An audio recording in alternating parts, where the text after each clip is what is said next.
having those self-limiting beliefs, and then, like you said, telling yourself like I'm not good enough, telling yourself like I am stupid, or that I won't ever make the team, or I won't ever graduate. I mean, that stuff those things are very powerful. Um, but just understanding this how to let those things go, I think that's the biggest thing.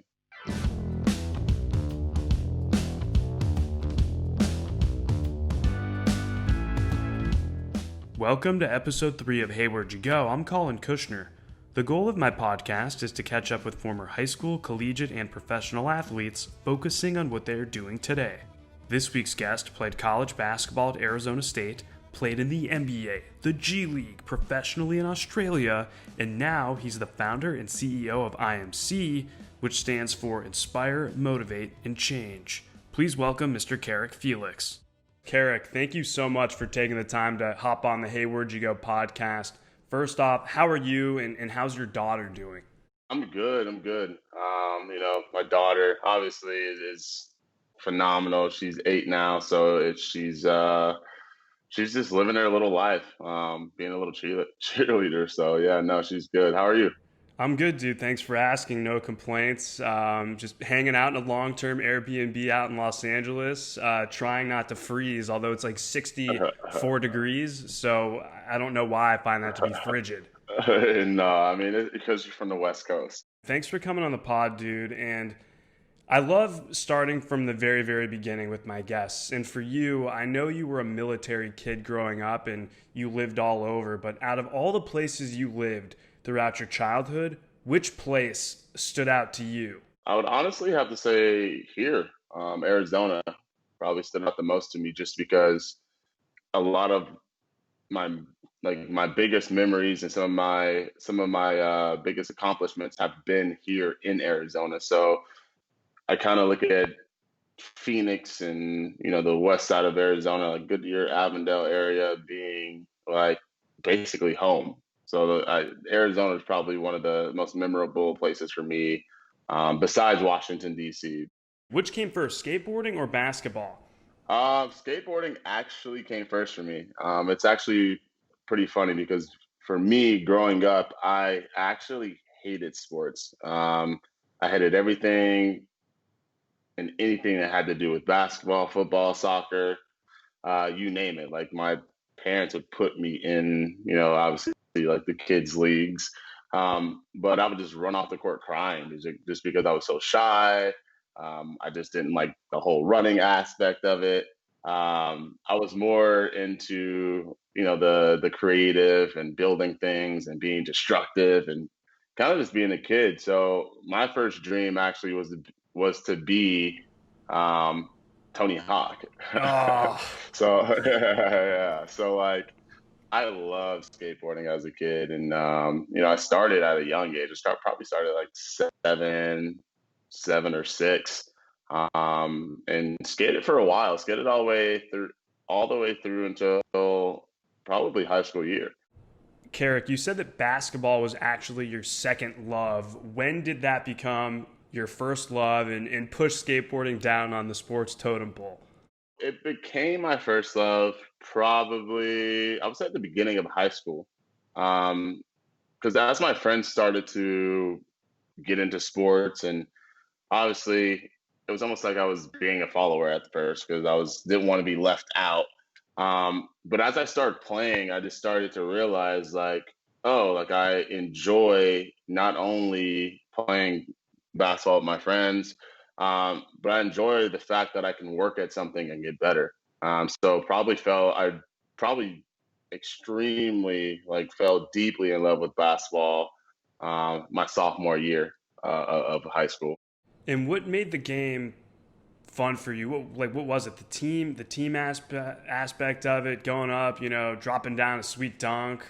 Honestly, all of it. When I look back at when I played, and I look back at when I first started to love basketball, um, I fell in love with all of it. I fell in love with the whole process. I fell in love with the fact that I was able to go out there and compete with the best, and compete with anybody on the court. I love competition.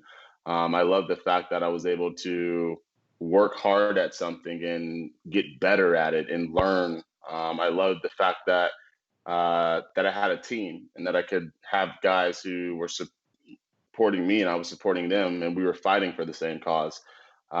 There's just honestly, there's so many different reasons I love basketball. I mean, from the fans to the energy to allowing it to be creative. Like for me, sports, basketball everything. It was it, man. So I loved every part of it.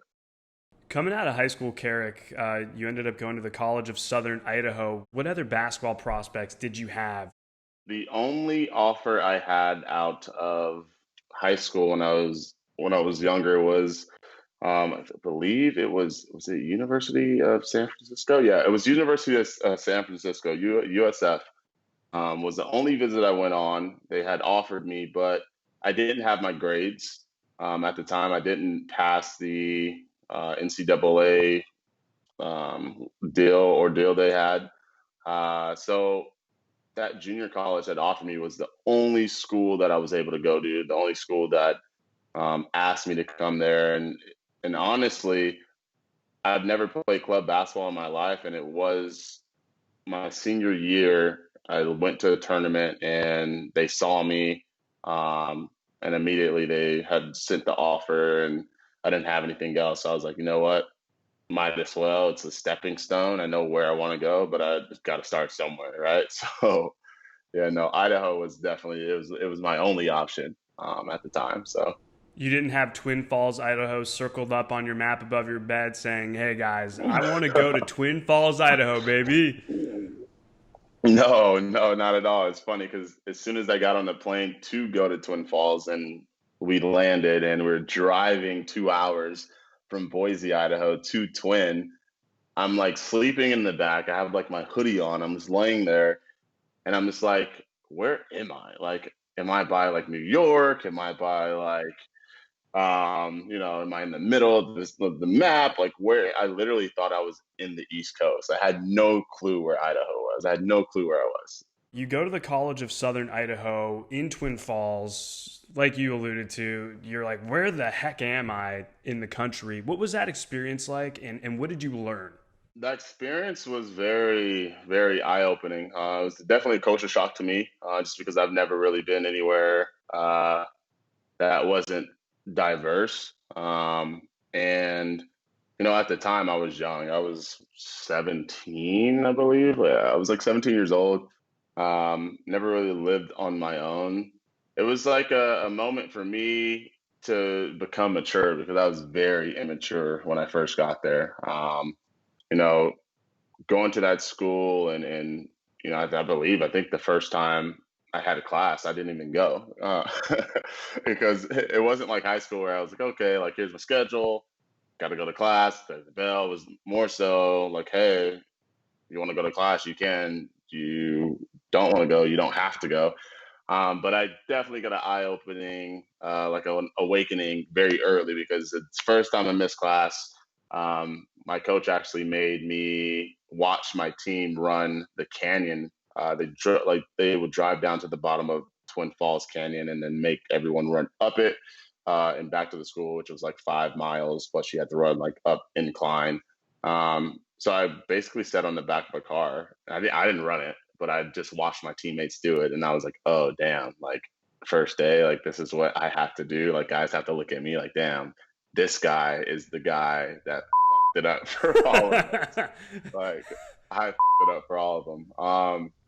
But yeah, no, I mean, besides almost getting sent home, the experience is good because I got a chance because I ended up breaking my wrist to get like a medical red shirt, which for me was like a time to mature and like become uh, just a little bit more of an adult. I wouldn't say I was there yet, but just a little bit more of an adult. And then I was able to obviously play with some of the best players in junior college, guys who just obviously were on that fine line.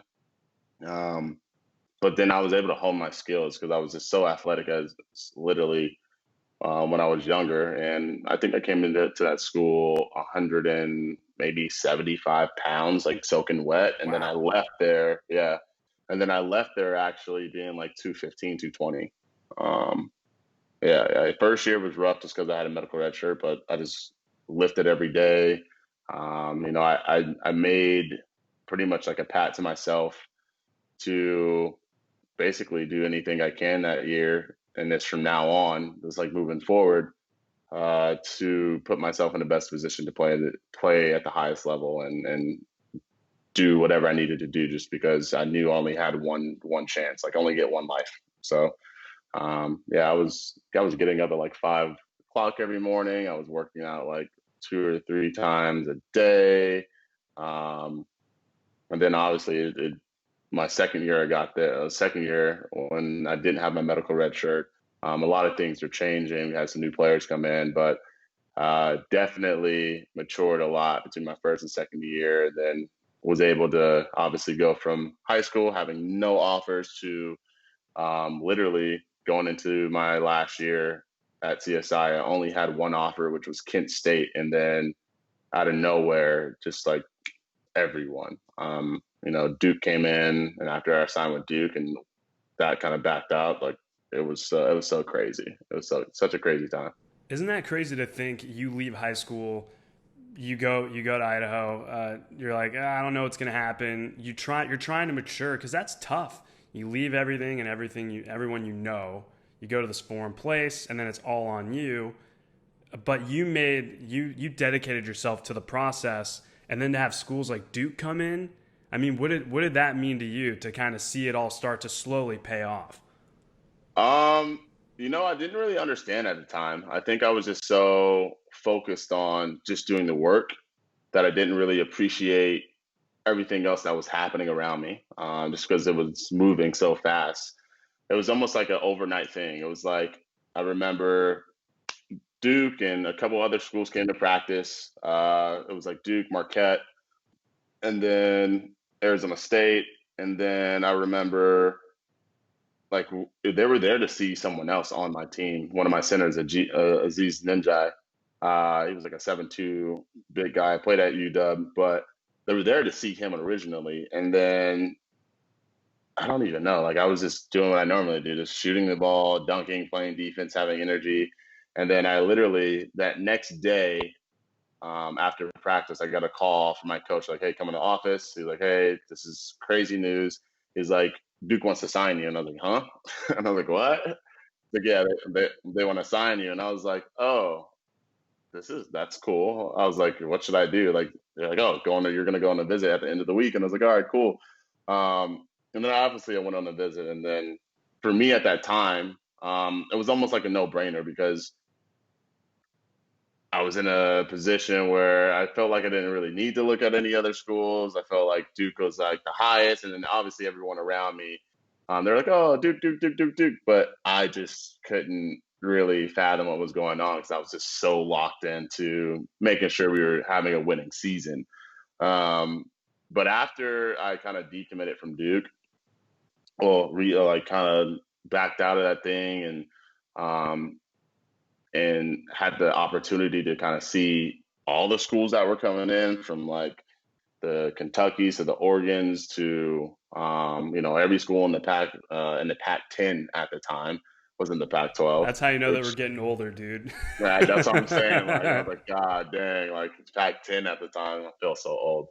Um, then that's when I kind of was like, okay, like I'm doing something right. Like I just got to keep going. Like I'm doing something good enough where I'm starting to like teams are starting to actually notice my skill, and my capabilities of what I can do on the court. So yeah, no.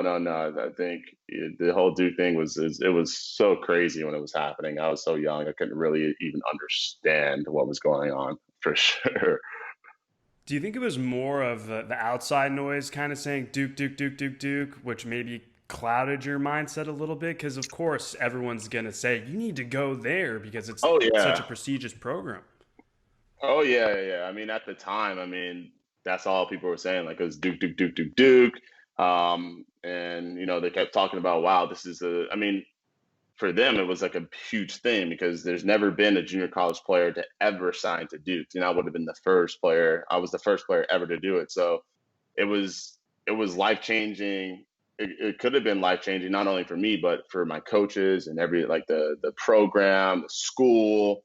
So yeah, there was so much pressure to just go ahead and go there because that's where everyone wanted me to go and that's where everyone was pointing me to go. And it's almost like I not going to say I didn't have a voice, but it's almost like I didn't know how to actually navigate that whole situation because, I was just trying to just play. I was just trying to play. And I remember when everything was happening with the situation of me not going to Duke, and everything was going on with like, oh, what's happening? And, why aren't you going there? What are the reasons? And, you know, I had to deal with after backing out, like my coaches being upset and mad that I wasn't gonna go there, and all this stuff. And it was just such a crazy time, man. Like, and it's funny because I didn't. Most people think I didn't go there because I didn't want to go there, and all this stuff. But the truth is that I didn't want to go. I couldn't go there because after with junior college, you have to pass. Like, you have to get your associates, and I ended up not getting my associates after I had signed, and I was actually at the school and I was getting ready to start class. So they found that out, and then I had to come back to junior college to finish the class. But basically after that, they just didn't want, their dean just didn't want to have someone coming to their school, obviously in junior college, and actually, just failing. Obviously we had the stigma coming from junior college kid, bringing them to a prestige school. They just didn't want to have the first one be a guy who wasn't going to take it serious, which they thought that's who I was. But yeah, no, that it was just so crazy. A lot of people were very upset, very, very upset. It's crazy how you say that they don't think that somebody coming from junior college would take their academics seriously, because Carrick, you graduated from ASU with your bachelor's degree and a master's degree. Boom. Yeah. Seriously. That's incredible.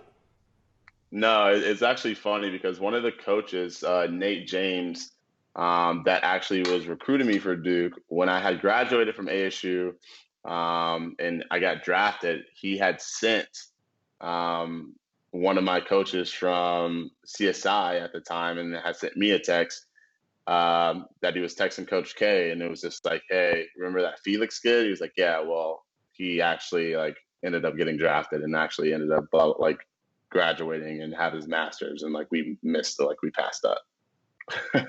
So I thought it was pretty funny. That is definitely funny, but I think that's why you can't just jump to conclusions about anybody. I think people are too quick to judge. Especially, it's like, okay, I get it. Duke's a prestigious academic and athletic institution, but you can't leave somebody out just like that. I don't know. I think you miss out. No, no, you definitely can't leave anybody out. But for me, I mean, it's just a part of my journey. It's just something I was able to stack on, and understand that, hey, if people and aren't going to believe in me and what I'm doing, then I have to first believe in myself. And no matter what, I knew I was going to figure it out no matter where I went. It's just it wasn't a matter of how, it was just a matter of when that time was going to be. So, all the assumptions, people can assume all they want. But that wasn't going to stop me. So it wasn't going to stop me at all. And I think, school's hard, right? I struggled a lot in school growing up. I was always a visual learner, and the school I went to was strictly Same, audit. See, there we go. And I like the same. auditory stuff just puts me to sleep. And I remember, like, I went to this all Jewish school, and and I That's funny. couldn't, like, I just wasn't getting the concepts. And my parents walked in there, and the principal wanted to speak with them, and they were just like, your son isn't getting it. And my dad explained it. He was like, my son is a square, and you're trying to stick him in this triangle peg. Like, that's not Yeah, going to work. And they didn't yeah, get it. yeah. No, I mean, I can relate, man. I can relate. I was kind of the same way. Growing up, I mean, I was a kid that was in special ed from second grade all the way till my high school year, well, until my senior year of high school. So like I wasn't like when it came to like being book smart, like no, that was not me. I was more like the visual guy. Like I had to actually do it, and I had to have someone like had to see what was going on. And I'm still that way till today. I mean, I read and stuff now, but I definitely understand where you're coming from for sure. It's nice to chat with someone that gets it because I've never believed that you could define intelligence off of a test score or off of whether or not you could solve like an equation. I mean, I find that to be a terrible baseline for intelligence, and I'll always feel that way. And maybe that's because I was never that guy, but that's truly how I feel. I honestly, I feel the same way. I feel like there's so many people in the world that are extremely intelligent when it comes to being book smarter, knowing like understanding like a certain type of skill. But I always I feel that it's all uniquely to how they learn or how they're able to obviously teach that to others or they're just their experience of life. I feel like everyone's intelligent in their own way. Um, you just have to know how that person is intelligent. Like for me, like I'm not a guy who can go read a book front and back and sit in front of you and be like, hey, this is what this book's about. I'm gonna have to listen to it. I have to read it over and over again. I have to write things down and I have to make pictures. um, but that just goes to show you, like, it doesn't, for me, I just feel like it doesn't matter. You know, I know this, I know people that are extremely smart that if I were to look at them now and be like, oh, like, what are you guys doing? Some of those same people are, not happy. They're, at home. They're not doing anything with it. And I know people that most would say like, oh, they're in high school. They would be like, oh, they're so dumb and stupid. In college, they would say the same thing. But those are people that are succeeding and doing the things that they want to do instead of you know, what they're being told to do. People in high school said that you would never graduate, and and I think you said that people called you stupid. When you're hearing all those things at such a young age, how in the world are you processing that, and how do you even navigate such horrible things to be said to someone who's so young? When I was young, it was different. At the age of probably like six or seven. That was like the first time I ever was called stupid. I had it was actually by one of my teachers. So it shut me down from learning a little bit because I was afraid to like help because got called stupid because I was helping a student because I was bored and I was already done with my work. Um, but it kind of shut me down at a young age. But as I started to get older, and obviously people would start doing it, and it was like the bullying situation. Um, it was hard because I was afraid to do things like, for example, like I would in high school, I used to get bullied all the time because I was in special ed. So like I would find myself in situations like trying to sneak to my little class I had to go to, right? Like I would find myself, um, you know, not trying to talk to people about like schoolwork or even if I got asked to read out loud in class, I was so embarrassed that I would just get up and I would just walk out of class. And it was hard for a while, but then as I started to understand, probably like my sophomore year, that you know what, like this is just who I am, and it has nothing to do with the fact that that I am dumb, I'm stupid, or whatever. It has to do with the fact like I'm just unique, I'm different. Like how I learn, it's completely different. How I go about moving forward is completely different. And again, I had guidance counselors tell me, and my mom, like, hey, like, look, you need to figure something out for your son because he's not going to be able to, graduate. I don't think he's going to be able to go to college. Because I was like a kid who GPA, like I think my GPA was maybe like a 1.8, maybe like a 2. I don't know. But how do you jump to those Um, conclusions and just say that someone can't graduate? Because those words never, can't, and won't are ridiculous. I don't think you could ever put yeah, any of those three words on somebody. I don't because yeah, no, and I don't, you know what? And I don't really know when it comes to, I feel like when it comes to people and when it comes to that stuff, when it comes to making assumptions or making a stigma about someone, I feel like it has to do with themselves personally, like just things that they need to heal from in their life. Because again, like if I were to go back and look at my guidance counselor, look back all the people who have all the naysayers, um, there's a lot of them, but I don't know. I just understood in life that there was always going to be someone who was going to have some type of assumption about me. My mom, I just grew up like that. My mom instilled that in me. Like, there's always going to be people out there that are going to dislike you, that are going to hate on you, that are going to tell you what you can't do, um, because they're afraid of doing it themselves. Almost, if that makes sense. I don't know if that makes sense or not, but um, yeah, but they're afraid of doing it themselves. So, um, no, I mean, it's one of those things where it's like tough, right? Like, how can you tell a kid like that you're not going to graduate? Like, how can you tell a kid like that you're stupid or you're dumb? Because subconsciously that breaks a lot of people. You know, I believe words are very powerful. Um, very, very powerful. And like you said, the words like can't, won't, for me, those are just motivation. It just motivated me. I grew up in a family with two older brothers. So it was almost like you telling me I can't do something or you telling me I won't do something. It was almost like putting fuel on the fire, which they didn't know. But I think that takes a very special and strong person, Carrick, to be able to channel words like that, whether it's playfully with your family or whether it's with people who aren't even related to you. It's testament to you to be able to create that because it's easy to go the other way, shut down, and then just and then you literally just you come up with like a mantra like I am stupid, I will never graduate, and then what happens after that isn't good. Having those self-limiting beliefs, and then like you said, telling yourself like I'm not good enough, telling yourself like I am stupid, or that I won't ever make the team or I won't ever graduate. I mean, that stuff those things are very powerful.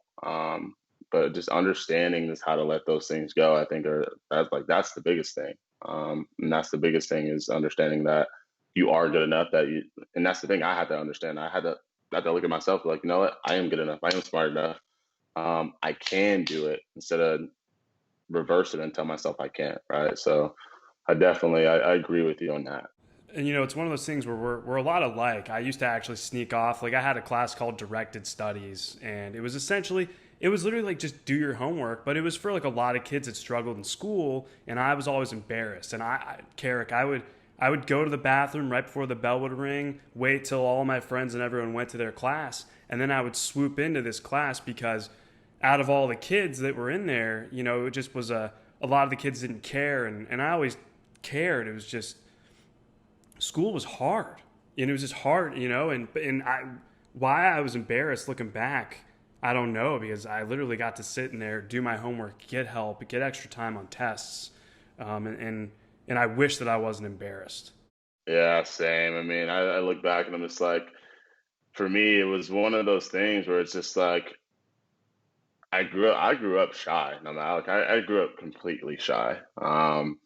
And I felt like when I was younger, it didn't really bother me in like grade school and stuff. But when I got to high school, it was almost like, oh, like you want to fit in, like you want to be, the kid that people like. So it was like being embarrassed in high school.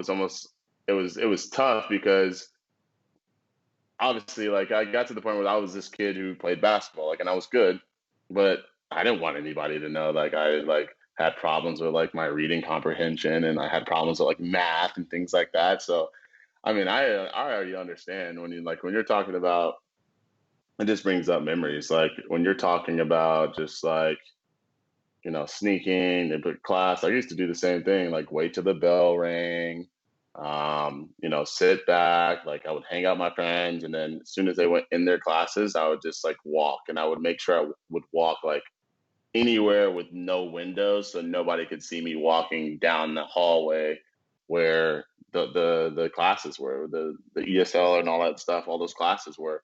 Um, and yeah, no, man, like actually like thinking about it now, it's just so wild. Um, how the brain works and like how we do things without even really noticing them. And yeah, no, it's pretty crazy. The memories are flooding back for you, and for me, like I literally like I can like imagine myself like carrying my books, like kind of looking around and Yeah.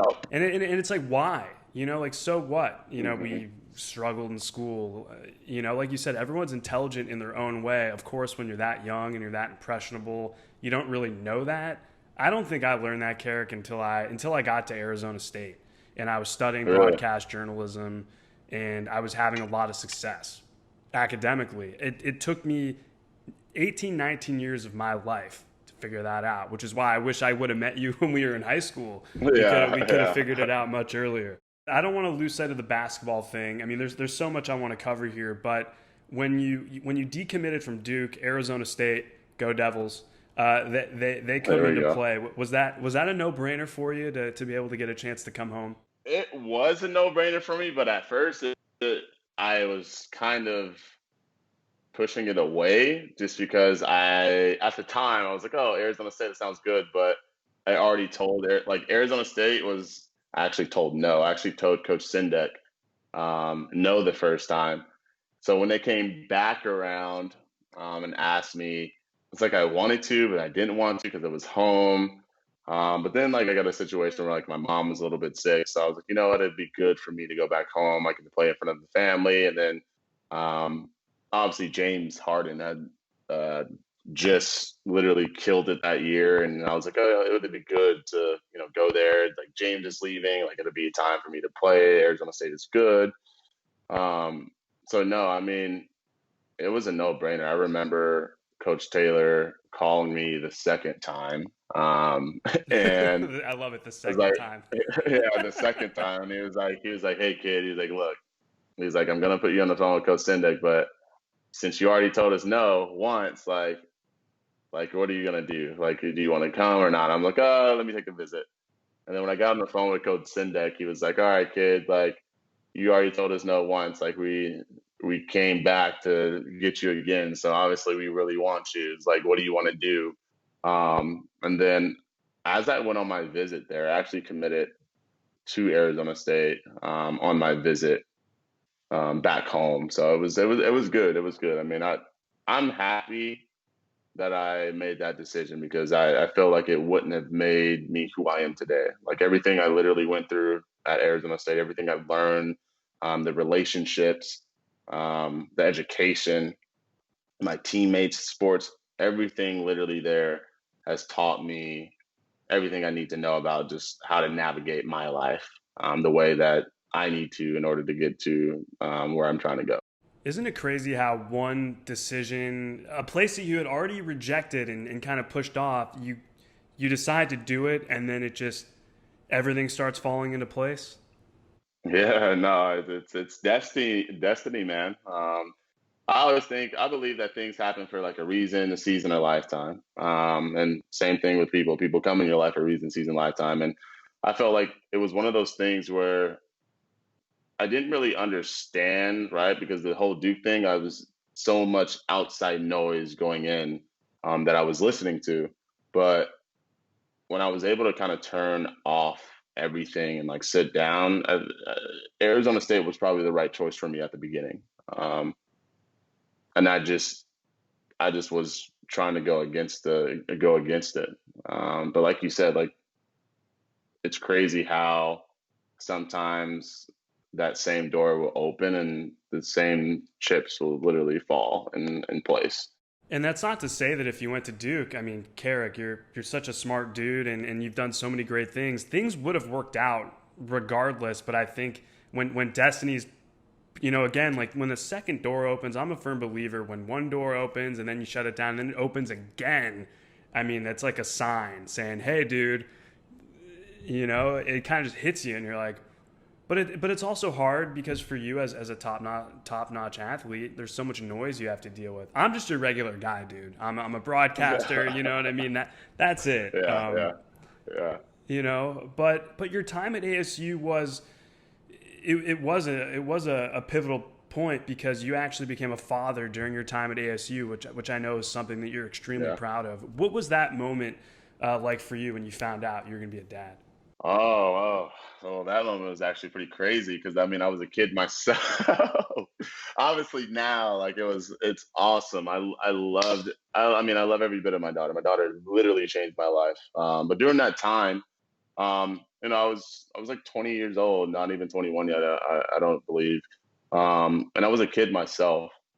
So finding out, it was like devastating at the time because not only was I a kid myself, like I didn't have any money. It wasn't like I was already playing in the NBA or anything, so I didn't have any money.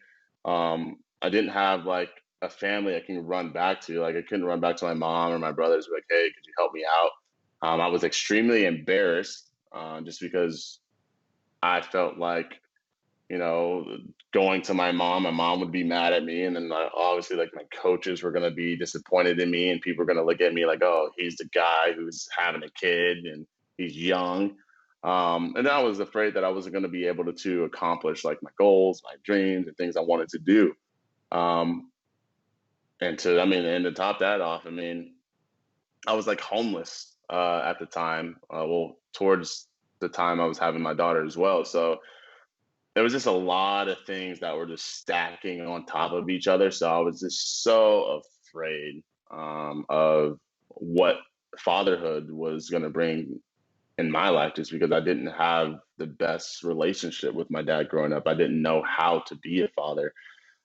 It's funny because I was actually reading a book on the airplane with now who's my good friend Kareem, who was the team doctor at the time, but he was the first person to actually find out that I was even having a kid because I was like on the back of the plane flying to I forgot where we were going. I think we were flying to Florida, and I was like secretly reading this parenting book on like how to be a dad, and he was like, "What are you reading, buddy?" Um, You're like but nothing. no, yeah, no, I was. I was like, "Oh, nothing." But you know, as that kind of year went on, like I hid it from a lot of people for a very long time, like even my family. And then I think it was like we ended up playing like U of A. And at this time, I mean, I was so distraught because I mean, I was out and about, engaging and indulging in bad habits, to kind of take my mind off everything. And I wasn't like focused at all, like at all. And then I remember us playing U of A, and like it was most people would think it was like the game of my life because I mean it was probably one of the best games I played in college. It was like U of A at home. We ended up beating them, but you know, I was like out the night before. I wasn't like literally I had no sleep because I was stressed out about this whole I'm getting ready to have a child situation. Um, and then literally, as soon as I got done with the interview, I walked outside, and I remember Coach Taylor putting his hand on my shoulder and just asking me like, "Hey, like, what's wrong?" And then I just literally just broke down in tears and like was telling them literally everything that I was having a kid and all this stuff was going on. And then my mom was right there, and I was like, "Hey, mom, like, hey, I'm about to have a kid." Um, and then obviously something that I thought was negative turned into a positive, and it was so embrace. Everyone was just being, obviously positive and embracing it, and um, that's when I kind of was like, all right, well, everything that I thought before, right? Like I thought everyone was going to be upset. I thought my mom was going to be upset, and things of that nature. Kind of switched to having the support, um, which was awesome during that time in my life. Was like so awesome during that time in my life, and then as soon as I had my daughter, it was like a light bulb went off. Like it was a literally game changer for me, because I just knew what life had to bring. There was just so much more to life, and then I have someone now who I have to take care of, but who has like a piece of me in them. So it definitely changed my mindset a lot, and I'm very thankful for it. Like my daughter's the best thing that ever happened to me, for sure. Kind of going back to the struggles in school and hiding that, and obviously, like I said, I did the same. Like, why hide such?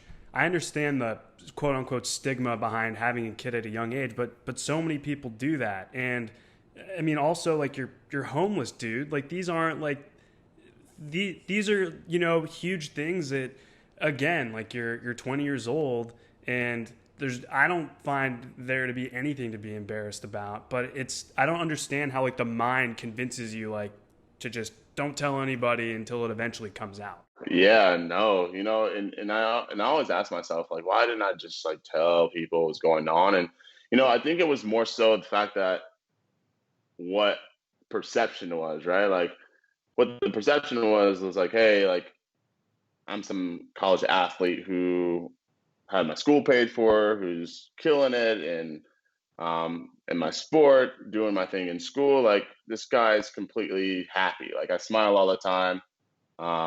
So I just think that I just didn't want to, especially at the time, like I didn't want to make, I guess, like make a mockery of this, like my name and like who I was and like how the coaches viewed me and like how my teammates viewed me, how my mom would view me. Um, just be, and honestly, like it was more so the fact that just like, I just wanted to do good for everyone and like be the best me that I could for everyone during that time. And I didn't want to put other things on them. Like, I didn't want to tell them like I didn't have anywhere to sleep. I didn't want to tell them I was having a daughter because I felt like those were things that I had to deal with personally myself.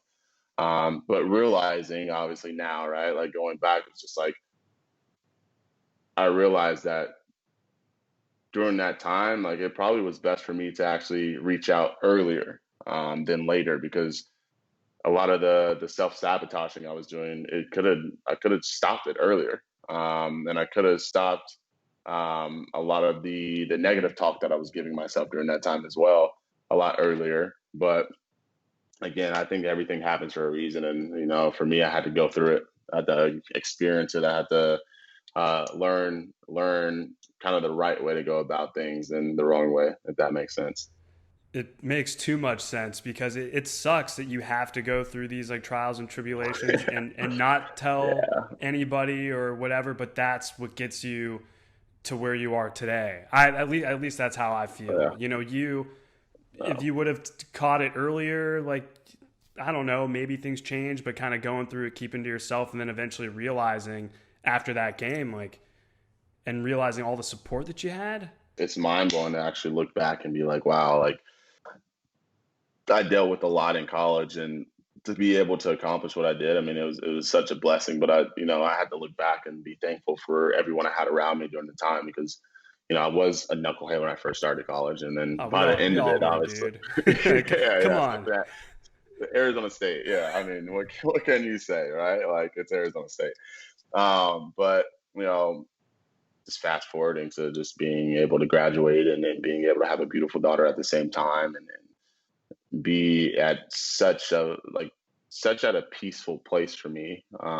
It was beautiful. It was like it was a version of myself that I knew that I could be, but I just didn't know when that was going to happen. And when it all came together, um, I think for me it was literally the light bulb went off, but it was perfect. It was almost like I had all the pieces to the puzzle already in my life. From I had the attributes to be a professional basketball player. I had the coaches and the staff to help me get there. I had the tools to obviously become educated and then to graduate with a degree, but just also just as a person, like I had the qualities of being like a good father and a good dad. I just couldn't see that because I was so caught up in like my own limiting beliefs of my own past and the things that I was too afraid to um I guess face at the moment. When that light bulb goes off, though, it's a game changer. I mean, that's game Oh over. I yeah. mean, you're Yeah. taking over the game, dude, and obviously your last year at ASU, you killed it. I mean, which really set you up to get drafted in the second round by the Cleveland Cavaliers, dude, 2013 NBA draft. What was that moment like for you? It was a surreal moment just because as a kid, right, I had this dream of becoming, a professional NBA player. And it may not went the way I thought it was going to go, but, I had this dream, and to be able to accomplish something that you literally put your blood, sweat, and tears into and to see it to come into fruition, it was a moment that I can't even literally. It was so surreal. It was literally like I was living in a dream. Um, I had no words. I couldn't even. I remember they called when they called my name. Like I was supposed to go to the draft. I didn't go. My daughter was like sick. There was like my grandparents were at my house. I had a couple family members there as well, and I didn't even want to watch the draft because I thought I was going to get picked a little earlier. There's some players that I played in Pac-12 that I got picked as well. Again, I wasn't even on the draft boards anyway, so I was just like, all right, well, if I get picked, I get picked. If not, all right, cool. Like I'm still going to keep pushing forward. But when they told me to come downstairs and I'm watching the TV and I see my name come across and I see, um, the commissioner go up there and I get a call from, the GM with the Cavs. I'm just like, I had no words. I had just walked outside, called my best friend from childhood because we always used to joke around about, well, we always used to joke and dream about, oh, like putting on our little draft hats and like, we're just being kids, like, oh, drafted to the NBA, da, da, da.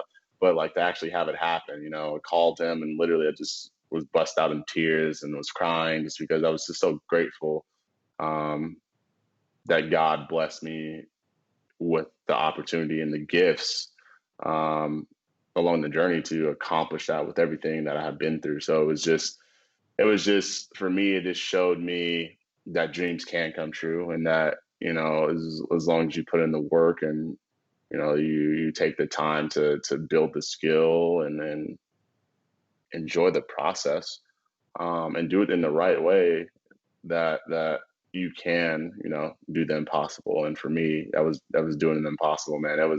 It's just such a crazy feeling. It was so crazy, man.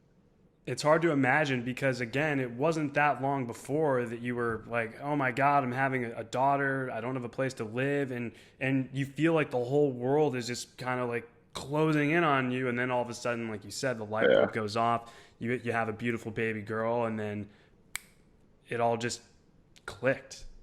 And it all just clicked. It's crazy because I wanted to be a pro and I wanted to play in the NBA, but I never really understood what it meant to be a pro. And I feel like as I was getting mature, and I feel like my daughter made me become. I mean, I had to grow up.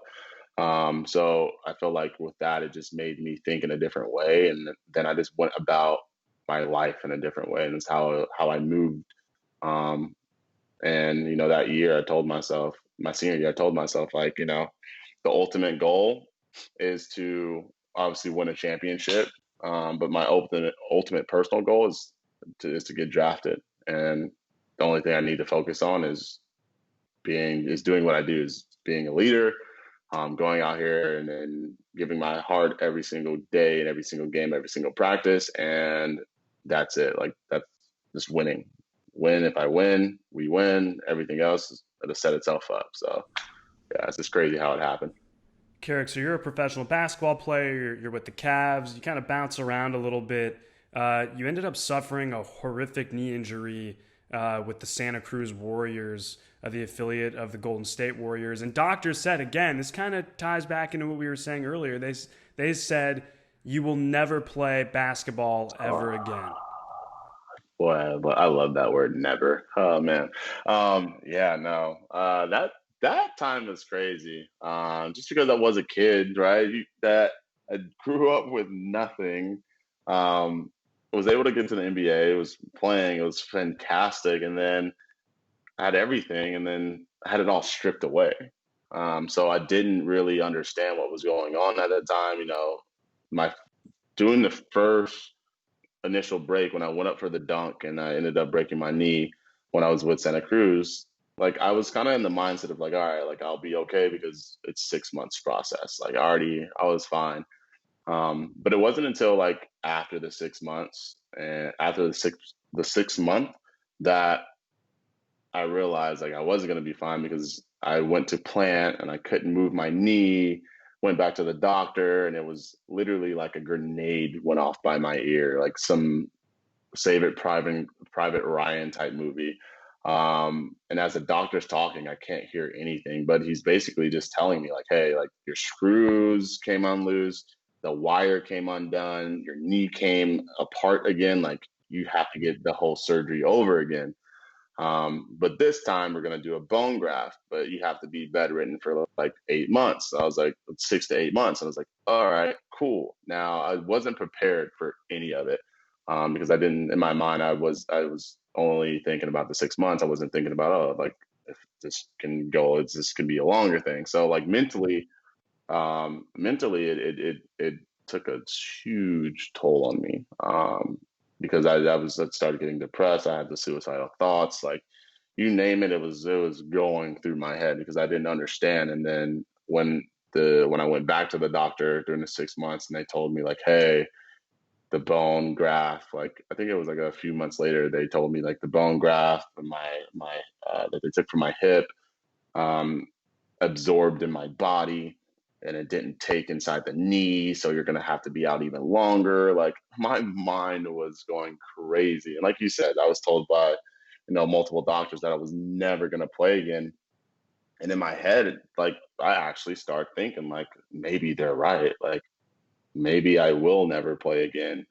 But as I started to like basically do my own self discovery and trying to find out like who's Carrick without the basketball. I started to do speaking. I started to, because I was in Silicon Valley too, I started to get into tech. And I started to do things that were just made me uncomfortable.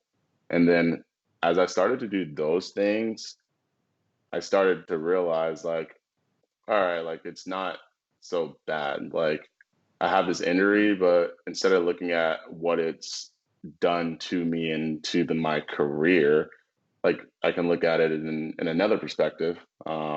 Like what can it do for me? Like what can I learn from this? Like how can I grow? And that's usually how I am. Is like I take bad situations and always try to flip them around and make them good. But like for me, it was almost like, all right, well, now that I'm gone through this and it's been 3 years, and I was able to like to build a business during that time.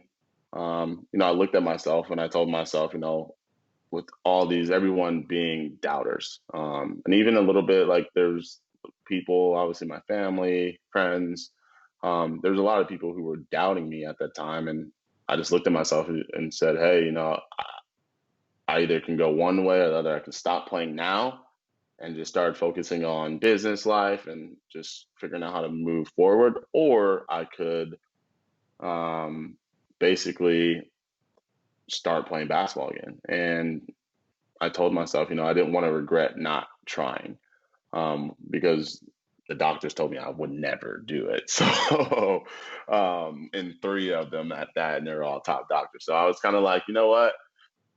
I have nothing to lose. Like I have nothing to lose. I have more to gain. Like I know if I can't do something, then I know when to stop myself. But um, you know, it showed me what I was made out of. It showed me that what most people think is impossible is actually possible, right? Because those three doctors told me like I couldn't do it, that it was impossible for me to come back.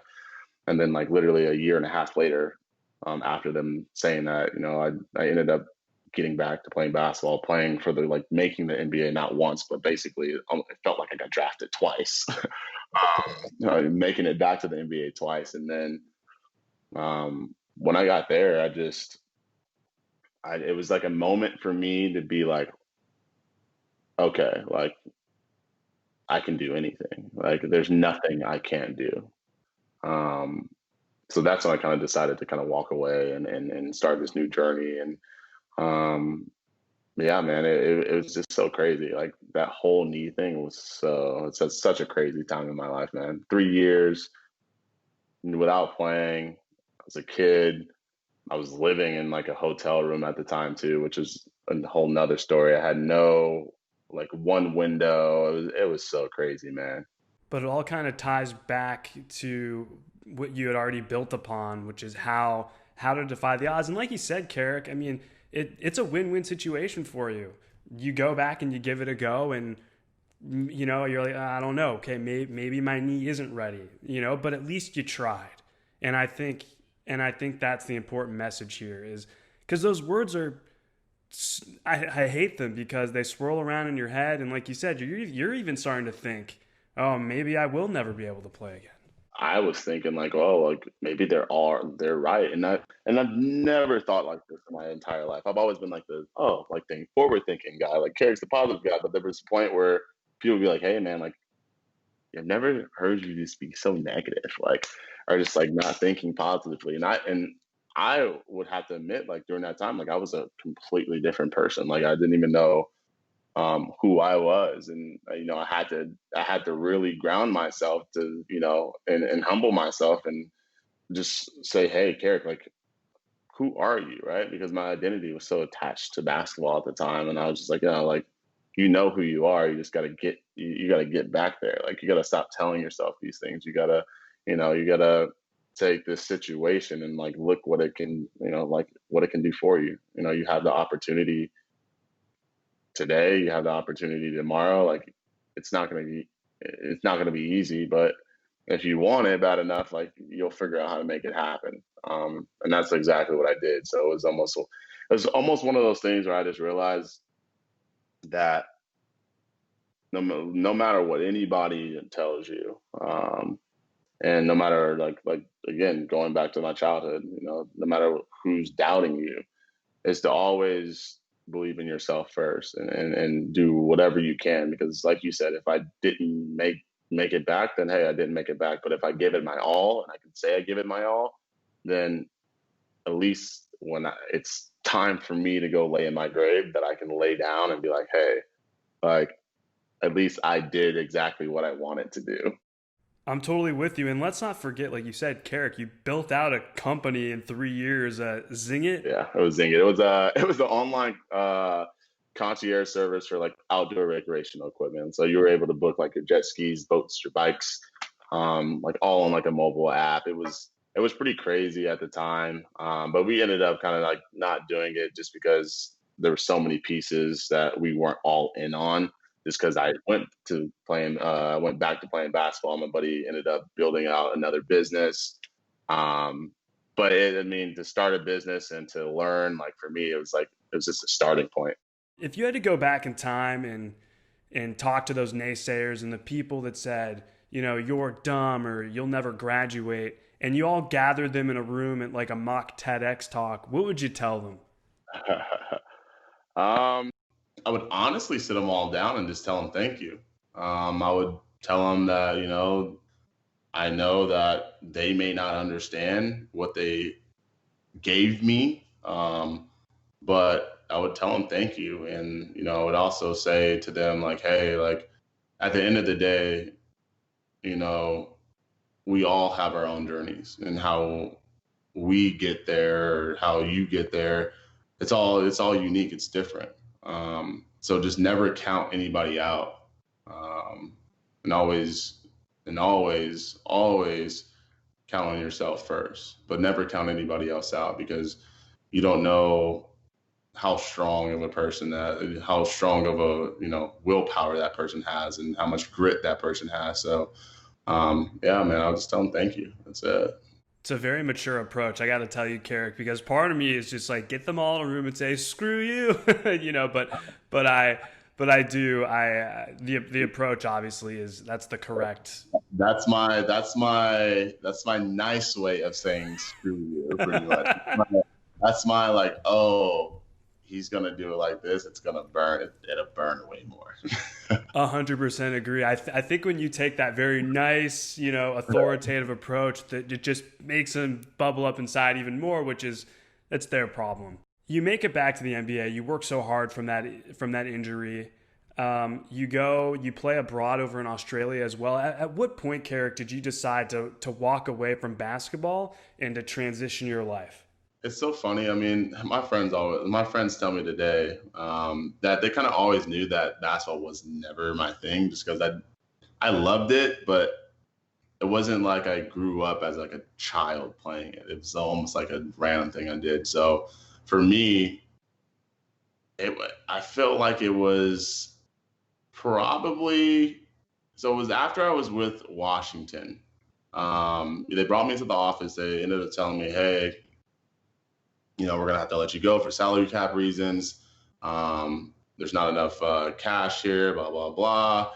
So I'm sitting there as they're telling me, and I'm like, I'm kind of upset, but in my head, I get to a point where like I can't be in tears. I can't cry. I literally just did the impossible. I was like, and I felt at peace.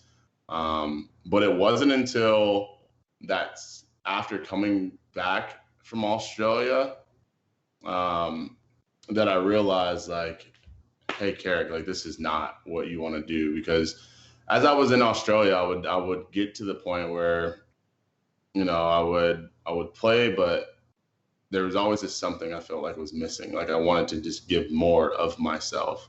And when I came back to the States and I was going through summer league with Washington, there was a point in time when I was like, all right, well, I'm making an excuse for myself, like to get up in the morning. Like I'm making an excuse for myself, like why I don't want to go like to practice. Like I'm thinking of all these different things. And I remember we had team dinner. It was actually it was at STK in Vegas. We had like a team dinner. It was on players only. And as we get into the restaurant and we're walking in there, we sit down at this like round table. And as we're all sitting there, like I'm just listening to the conversations that are going on around me. And there's different conversations about money. There was conversation about women. There was conversations about obviously like going out, clubbing, and all these different things, because all the guys were young. But at that point in time, like I literally stood up, was like, all right, well, I'll see you guys later. And I just walked out. And I literally probably didn't, that was it for me. Like that was it. Like I finished summer league out, but I don't think I went to practice or anything else after that. But the reason why I chose to walk out was I understood and I knew that the lifestyle and what I wanted, it didn't align. And that I wanted more growth. I wanted more substance in my life when it came to building my relationships and focusing on my life and where I wanted to go out after basketball. And I fell in love with serving and giving back and helping why I hurt my knee. And I just knew that that's what I was supposed to do. I've always been a big believer in my faith and a big believer in walking on blind faith and believing in God and trusting my journey. So that's what I did. I just trusted myself and trusted that, hey, like this is not for me. This is, there's so much more growth in my life, and I was just ready to go for it. The thing I love about how you kind of set that moment in time was, I think for those of us that aren't professional athletes, we think there's like this crazy aha moment, but it was really interesting to kind of hear you're at this team dinner at STK, and then you're listening to these conversations, and then it all just made sense. Yeah, no, it was so crazy because I was just like, it was almost like a slow-mo in a movie, like a mafia movie, like the ending of it. Like you're watching Scarface, and it was so crazy. It's just like I was sitting there and like I can literally just hear everything that was going on around me, and I was just looking, it was like slow motion. I was like, oh yeah. I was like, it's time. Like it's time. It's time to close this chapter in my life and begin a new one. This is the part that I find to be really interesting and amazing. You're now the founder and CEO at IMC. You're a personal development coach now. Obviously, you're getting a chance to serve and to really help in a positive way. Yes. I've been blessed to be able to kind of help others with personal development, with mental mindset training. And again, like it's what I've been designed to do. When I look back at my life and look at, everything I've been through, but just like, I look back at like all my teams and like what I've been able to do for my teammates and for individuals around me. And like I've always just had, I was always a person who was so curious when it came to the mind and being able to get to the highest, level and peak performance and like in your life and our personal life. So um, it was like one of those things where starting a business, doing like personal development, doing like mental coaching, like it was a no brainer for me because that's literally, I mean, my life every single day is like how to figure out how to learn as much as I can. So it's honestly been so awesome to kind of just pour back and take things that I've learned myself, but also like knowledge from other experts to teach other people how to live a more like healthier, more wealthier, fulfilling life. So It's amazing, and to be able to help people, go through situations that that are difficult to navigate. I mean, when you have a client, like how does the process work? You have a client, they show interest, they kind of tell you a little bit about what they're trying to work on, or how does that whole process get started with building those relationships? there's a few different processes because I have a online course which is called the IMC Elite course, where I kind of send them through my coaching process, but it's all through like videos. There's like different modules, different courses, and that's like a little quick sample. But usually, if it's a one-on-one coaching, I like to first take people through like a self-discovery phase. I want to know what they're struggling with. I want to know where they're at in their life. But I want to know like what's that one thing, like that one thing in your life, like if it were to change today, or you were able to obtain this one thing that it would change, like it would change your life. Because usually, most people are so worried about, their finances, they're, trying to lose weight or trying to, get the girl or like get the promotion in the job, or there's so much chaos that's happening all the time that we never really take a chance to like slow down and hit the brakes and just ask ourselves like, all right, well, if I have, if I have like all these headaches, these worries, these problems, if I'm, stressed about my finances, if I'm going crazy about my weight, like what's one thing that if I did this one thing that all these other things in my life would completely change. So I always like to start kind of there, and then kind of break them down and like get to understand like what their whys are.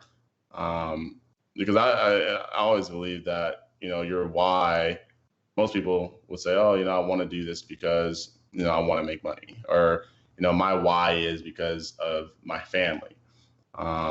But I feel like if you can attach like a deeper meaning to what you do or what you're trying to do, that instead of something pushing you towards it, right? Like I always say, like when you're in the weight room, like you're pushing the weight, you can get tired. You can obviously you'll be able to rack it and stuff, but you'll get tired extremely quick. Like you can only push for so long. But when something is, pulling you, right? Like if you're pulling something towards you, if your why is deep enough where it can pull you towards it, when things get bad and are hard, then it's worthwhile. So I always want to dig down to like, I call it the 7 levels deep tool I like to use, but I always like using that tool in the beginning because I want to get to know like their real underlining why they do what they do, right? And I'll give an example. Like for myself, I always thought like my why was, oh, I want to take care of my daughter. I want to, I want to, make all this money and all this stuff, but that was never like my why. Like my why was just the sole fact is that I wanted to be my own boss. I wanted to dictate my own life and like take control of like my time. Like that's like why. I mean, obviously, yes, there's the part where I want to help and serve and do all these things, but the deeper reason for me why I do what I do now is for my time because I like to structure my time and have control over that. So um, that's kind of where I start with people, just to kind of get them going, kind of get their minds brewing up a little bit. And then from there, I mean, we usually do like a 3-month coaching process, which is always fun. We do like weekly calls. We usually do calls on Sundays and Wednesdays. So yeah, no, man, it's good stuff, man. It's good stuff. Is it hard to get people to kind of open up? Because that's part of the process too. I mean, you have, Carrick, so much knowledge, and life experience, but let's just say me, for instance, Yeah. you're saying like, we're talking about like, what's your why? And like, those are not easy questions to answer at all. I mean, like I'm thinking in my head now, I'm like, great, we're just having a chat here on this podcast and I'm trying to figure it all out. It's hard, man. No, and that's the thing. I think for me, it's one of those things where I understand that it's hard. But there's so many people out there that are not willing to ask for help or willing to, go seek some type of change for themselves. So I kind of feel like I'm the bridge in their gap. I'm the bridge between where they are and where they want to be. Like I'm the guy who's going to hold you accountable with these steps. So, I try to make it as easy as possible for people to open up, because I try and just relate my story and just be very personable with them. Um, but I also know, like, the simpler I can make anything, and the more open I can be, the more people are willing to change and try new things. And that's what I've realized throughout this journey. It's just like, if I can just be open, and the information that I'm giving and teaching people are actually giving them value and it's actually helping them, um, then then most people, I mean, they're pretty open to going about, whether it's the course or going about the coaching in a very easy way. What would you say would be the common theme with clients or people that you've spoken with, currently or in the past, in terms of roadblocks? Would you say that the word fear is something that comes up often? Yeah, I think fear is a big one. A lot of people I work with experience fear just with stepping out on that ledge and trying something new. Obviously, like client Of confidentiality. course. Yeah. I'll talk about a couple of my last clients. Like their biggest thing was the fear of going off and like doing it themselves and finally doing something for them, because their whole life they've worked that 9 to 5 and they had the dreams of, I wanted to start a business, and I wanted to do these different things, but they never took the opportunity because they were so afraid of what everybody else was thinking. So afraid that they would lose their job or they wouldn't be able to, pay their bills, and things of that nature. But it's just so crazy how just, and a lot of stuff I teach it's like very simple, like mindset and just little tools and things that we learn throughout our whole life. So it was just pretty crazy. But it's them learning those little things and being able to just be like, okay, well, if I just tweak this a little bit, like I don't have to quit my job. I can, this is like an add-on to my life. And, eventually, as I'm building this business or as I'm, fixing my relationship or, looking at my finances or my health, that everything is almost like it's like a trickle effect, like a domino effect almost. So it's interesting. It's interesting. There's some interesting people I work with, man. It's fun. The thing that's crazy is, like you just said, like these are things that we know. These are small details that we know. But the thing is, Carrick, as you know, and as I'm sure your clients are figuring out, like it takes a lot of work. It's a lot of work to take those small practices every single day. It could be as simple as, for me personally, I meditate every morning when I wake up. It's a 10-minute meditation. But do you want to know how many times I tell myself, oh, I don't have time to meditate. I have a meeting in 2 hours. And then, Yeah. when it's 10 minutes. And then I have an hour and 50 minutes until my meeting. It's insane. No, it's funny because I practice meditation daily as well. And sometimes I'll meditate for an hour. Sometimes I meditate for 5 minutes. But I think it's just little things like that that people just don't understand, like how to create the right mindset, how to how to find their undercover strengths and how to destroy limiting beliefs and things of that nature. So that's kind of where I come in, and to be that navigator for them, to help them knock out what they think are the big things that are blocking them, to making them smaller, so then they can really navigate their life from point A to point B in the best way that they know how and they can. So you have a client, they come to you, this is just hypothetical, they say never, can't, won't, impossible, and fear. How do you respond? I would tell them no, no, no, and no. Like I would literally start off with destroying every limiting belief they had about themselves. And what I would do is I would take them on a process. I like to call it the Dickens process, where it's almost like meditation. I don't know if have you ever been to like a Tony Robbins? I haven't, but it's something that I've always wanted to check out at some point. Yeah. Okay. So it's a process that I actually learned from Tony Robbins. It's called like a Dickens process, where it's almost like a deep meditation, where I basically take them on a journey through their past, getting them to feel what it felt like back then, to whether it was like whether you think yourself, you want to call yourself fat or telling yourself you can't. Like, I get them to feel all these emotions in the past, and then I get them to bring those emotions into the present and get them to feel what it feels like right now. And then we future pace. We future pace into 5 years, 10 years, 20 years down the road. If you kept the same limiting beliefs like on your chest and like weigh and allow these to weigh you down throughout your life. And I always take them on this journey because I want them, and this is like a probably 30-minute process.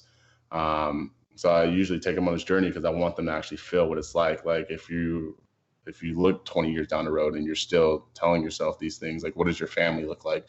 How are your kids affected by it? Like, are you still in the job? Like, are you still, chasing the girl, chasing the guy? Like, are you alone? Like, what does it look like? And I get them to really feel these emotions.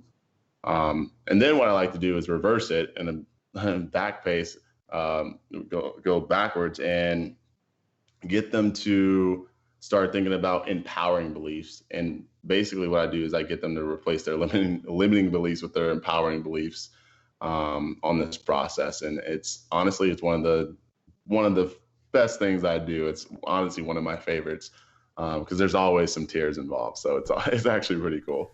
Dude, that's so interesting to go both sides. You say, okay, we'll keep all your beliefs now and let's kind of forecast in the future, and then let's take those, throw them out, and then forecast into the future. And I'm sure, how could there not be tears or emotions like that? Because it's, yeah. I mean, those words are jacked up, dude. I mean,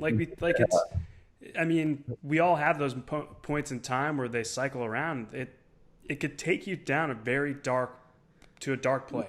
You can. I mean, just think about it. If you tell yourself that you can't, 5 years down the road, what would your life look like? What does your life look like 20 years down the road if you keep telling yourself you can't? Like, are you still doing the same thing, still the same job? Or are you not? There's so many things that can happen, right? And it's so funny because when I do this process with people, my favorite part is watching their posture, because usually, obviously, when they're in the meditation, I'm talking, they're going through their beliefs, like they're all dripped, they're down. But as soon as I get them to replace them with like their empowering beliefs, like they're sitting up, they're seeing their life in a whole new way. And for me, it's such an amazing thing to see, because I don't know, man, I love watching people change, and I love watching people become successful in their own ways and getting to the point of their life where they feel like they're progressing forward. And that's all for me, that's all I'm here to do, is like IMC stands for inspire, motivate, and change. And that's, for me, I'm trying to push people to be the best versions of themselves. So when you see your clients, take the plunge, they start, rewiring and changing their lives for the better, how does that make you feel? Because what you're doing, I mean, you're changing people forever. And then the hope is that if they don't already have kids, they have kids, and maybe they instill those same principles. But that all starts with you, dude. It's an amazing feeling, man. It's an amazing feeling because I know, and I'm religious, so for me, it's like doing God's work, and it puts a smile on my face to see someone, that didn't believe they were good enough to now knowing they're good enough and now understanding their worth, and just seeing just the smiles and the transitions and the tears of joy and seeing the energy in people's eyes and smiles. Like it's for me, it's priceless. I wouldn't trade anything in the world for it. That's one part of my job that and I take people on this process too. Like what's one thing in your life that you would never delegate or give out to anyone? And this is one of those things for me where if I had to choose one thing in my career and in my field and like what I do when I'm working with my clients, like I would never give out the human interaction of it and seeing these processes happen. Like the emails, someone else can do that.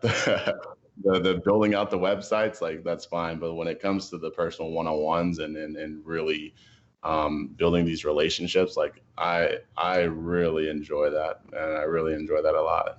Dude, I feel the passion here through the Skype call, and I think that's what life's all about: building connections with people, helping them. Whether things are going well or things are maybe down. But I think a lot of people take a selfish approach, and they think if it doesn't affect me, or I, then I'm not going to do it. And that's what I love about what you're doing. You're taking everything you've learned and you're giving it to other people so they can live a fulfilled life. Carrick, without all the previous hardships throughout your life, from your childhood, the injury, playing professional basketball, do you think we still have the same Carrick Felix we have right now? I wouldn't say you have the same Carrick Felix. I feel like you have a better version of Carrick Felix. Obviously in my life, I always believe that we're ever changing. I'm always going to stay grounded to who I am, to my core. But I'm always seeking to grow. And I want to grow into the better version of myself. The me this year, I'm trying to get to the me in 5 years. I'm trying to get to the version of myself that I'm chasing down, 6 years, 7 years, 10 years down the road. So yeah, this is a whole new me, like a whole new me, but in a more enlightening and serving way. You get a chance to go back in time to chat with Carrick in school, in high school, middle school, elementary school. What would you tell him? That's just to keep believing and keep fighting. That's it. I would literally tell myself just keep believing and keep fighting. Just because, there was probably times back then where I wanted to give up, but I understand now that is all in due time. I believe that things don't happen to us; they happen for us. So I would definitely go back and tell myself just keep doing it. I wouldn't change anything in my past at all. I would just literally tell myself to keep going. Yeah, for sure. I love it. Everyone, you could check out Carrick Felix, imcfamily.com, Instagram, Carrick_Felix, and Twitter. I don't know why I went with the high-pitched voice on that one. At Carrick Felix, IMC. Dude, I really appreciate you taking the time, man, out of your busy schedule to chat and to share your story, because don't get me wrong, dude, always going to love Carrick Felix, the basketball player. Go Devils. But what you're doing now, as a motivational speaker and a personal development coach, that to me, you can't put a price on that. No. And honestly, I appreciate this call. I mean, it was great for me just obviously to chat back and forth with you. And again, I mean, I think, messages like mine and others and even yours need to be heard. And, you can always touch someone's life. So go Devils, right? Yeah, I'll always go Devils, no matter what. Go Devils. Now I may be a personal development coach, but I'm still the same me. I'm still competitive. This character is still here, baby. Still here.